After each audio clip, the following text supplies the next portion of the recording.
নমস্কার, সুপ্রভাত। আমি ডক্টর অভিজিৎ বন্দ্যোপাধ্যায়।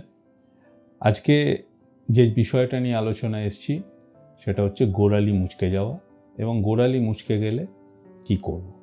গোড়ালি মুচকে যাওয়া খুব কমন একটা বিষয় এবং এটা যে কোনো বয়সের যে কোনো মানুষের হতে পারে, পুরুষ স্ত্রী নির্বিশেষে যে কোনো মানুষের হতে পারে। এবং সেক্ষেত্রে মূলত যেটা লক্ষ্য করা যায় যে গোড়ালির এই বাইরের দিকটা, অর্থাৎ আমরা ল্যাটারাল অ্যাঙ্কেল স্প্রেন বলি, এরকমভাবে মুচকে যায়। এখন এই দিকে মুচকে গেলে যেটা হয় সেটা হচ্ছে এখানে মূলত যে লিগামেন্টগুলো যুক্ত থাকে সেই লিগামেন্টগুলোর উপর টান পড়ে। মাইনর যদি হয় তাহলে আমরা সেটাকে মাইনর স্প্রেন বলি এবং অ্যাঙ্কেল স্প্রেন যেটা এখানে গ্রেড আছে, গ্রেড 1, গ্রেড 2, গ্রেড 3। ম্যাক্সিমাম ক্ষেত্রেই আমরা দেখি বেসিক কিছু নিয়ম মেনে চললে ব্যথাটা কমে যায়। সেই নিয়ম কি? এরকম যদি মুচকে যায় এবং মুচকে যাওয়ার সাথে সাথে আমরা যদি লক্ষ্য করি গোড়ালির বাইরের দিকটা ফুলে গেছে, তাহলে অবশ্যই আমরা বরফ লাগাবো, আমরা রেস্টে থাকবো, আমরা যে পায়ে বা যে পোর্শনটায় হয়েছে সেই লিম্বটাকে আমরা এলিভেটেড করে রাখবো, তুলে রাখবো এবং আমরা প্রয়োজন হলে কিছু বেসিক ব্যথার ওষুধ খাবো।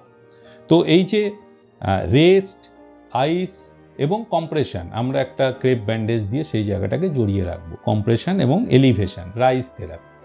তো আজকালকার দিনে এই রাইস থেরাপির আগে একটা পি বসছে, অর্থাৎ প্রাইস বলছি আমরা, রাইসটা চেঞ্জ হয়ে প্রাইস থেরাপি হয়েছে। তো সেই পিটা কি? পিটা হচ্ছে প্রোটেকশন। ফলে ফার্দার যাতে এটা আবার মুচকে না যায় তার জন্য প্রেফারেবলি আমরা এটাকে প্রোটেক্ট করব। প্রোটেক্ট কিভাবে করতে পারি?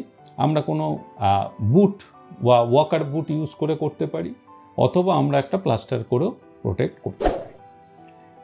যদি দেখা যায় যে কমে গেল, ওয়েল অ্যান্ড গুড। কমলো না, তাহলে ডেফিনেটলি আর অপেক্ষা না করে আপনার নিকটবর্তী ফিজিশিয়ানের সাথে যোগাযোগ করতে হবে, অর্থোপেডিক সার্জনকে দেখাতে হবে বা ফুট অ্যান্ড অ্যাঙ্কেল সার্জনকে দেখাতে হবে এবং ডেফিনেটলি সার্জন বা সেই ডাক্তারবাবু দেখে কিছু পরীক্ষা নিরীক্ষার মাধ্যমে, সেটা ক্লিনিক্যাল পরীক্ষা, সেটা রেডিওলজিক্যাল পরীক্ষা মাধ্যমে তিনি পর্যালোচনা করবেন এবং তার পাশাপাশি তার কিভাবে সেটা থেকে আপনি সুস্থ হবেন সেটা বলবেন। কিন্তু যদি দেখা যায় অনেক ক্ষেত্রে হয় যে বারবার হচ্ছে আর সেটা কমে যাচ্ছে কিন্তু আবার অল্পতেই হয়ে যাচ্ছে, এরকম যদি রিকারেন্ট অ্যাঙ্কেল স্প্রেন হতে থাকে তাহলে কিন্তু পার্টিকুলারলি আমরা ল্যাটারাল অ্যাঙ্কেল যে কমপ্লেক্স, লিগামেন্ট কমপ্লেক্স আছে, সেখানে ডেফিনেটলি কিছু পার্মানেন্ট পরিবর্তন হয় সেই পার্টিকুলার লিগামেন্টের লেন্থের, এবং তার ফলে সেই পার্টিকুলার জায়গাটা না, মানে এই বারবার ঘুরতে ঘুরতে এই যে লিগামেন্টগুলো কিন্তু শিথিল হয়ে পড়ে।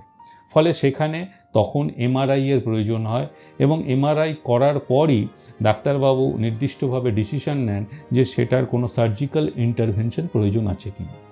কাজেই এই অ্যাঙ্কেল স্প্রেন বা রিকারেন্ট অ্যাঙ্কেল স্প্রেন বা গোড়ালি বারবার মুচকে যাচ্ছে, এইটাকে কিন্তু গুরুত্ব সহকারে ভাবতে হবে। আদারওয়াইজ কিন্তু এখান থেকে পরবর্তীকালে ওই অ্যাঙ্কেল জয়েন্টের কিন্তু আর্থারাইটিস ডেভেলপ করার একটা সমূহ সম্ভাবনা আছে। ফলে যদি এরকম ঘটনা ঘটে, না ফেলে রেখে অবশ্যই, যদি না কমে, প্রাথমিকভাবে প্রাইস থেরাপি যেটা আমরা বললাম, যে প্রোটেকশন, রেস্ট, আইস, কম্প্রেশন এবং এলিভেশন এবং তার সঙ্গে কিছু ব্যথার ওষুধ, প্যারাসিটামল ইত্যাদি খাওয়ার পরও যদি না কমে, তাহলে অবশ্যই আপনার ডাক্তারবাবুর সঙ্গে কনসাল্ট করে তার প্রপার ম্যানেজমেন্টের দিকে আপনাকে যেতে হবে। ধন্যবাদ।